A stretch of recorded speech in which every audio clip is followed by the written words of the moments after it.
to Japan for my high school exchange. Yeah. And it was also part of the Kendo Club. Yeah. And we trained very hard, 6 days a week, even on Saturdays.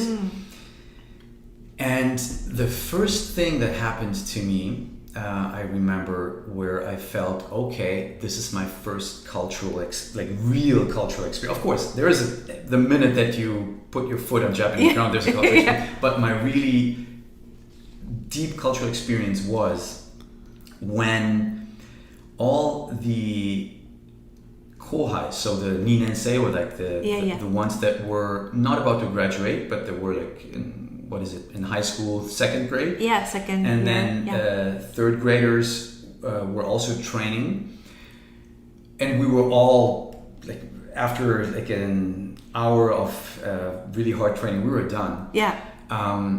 But the second grader, so the kohai, had to give or bring tea to the senpai. Yes. And I was like, all right. And of course, I didn't say anything. I was doing the same as well, and pouring like a cup and giving it to a senpai and so on, very politely and so on, like looking what everybody's doing, not to do anything wrong.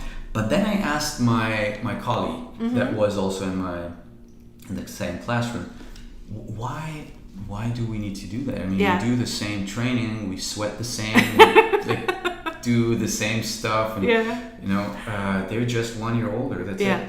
And he was telling me, KY da ne. So, and I was like, all right, KY, looking at my KY. So what kanji is that? Yeah, it's like, what's that? So just for the audience, KY means like, it's the abbreviation for kuki yomenai. You can't read the air. Right.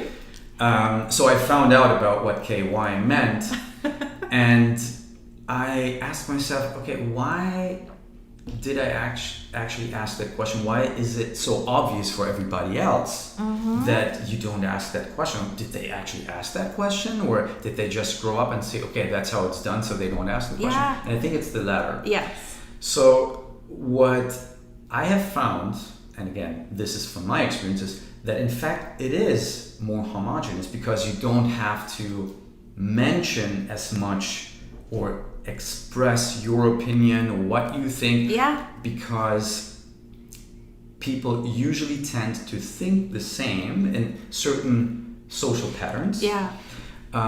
Whereas in a country like especially the US that lives from immigration,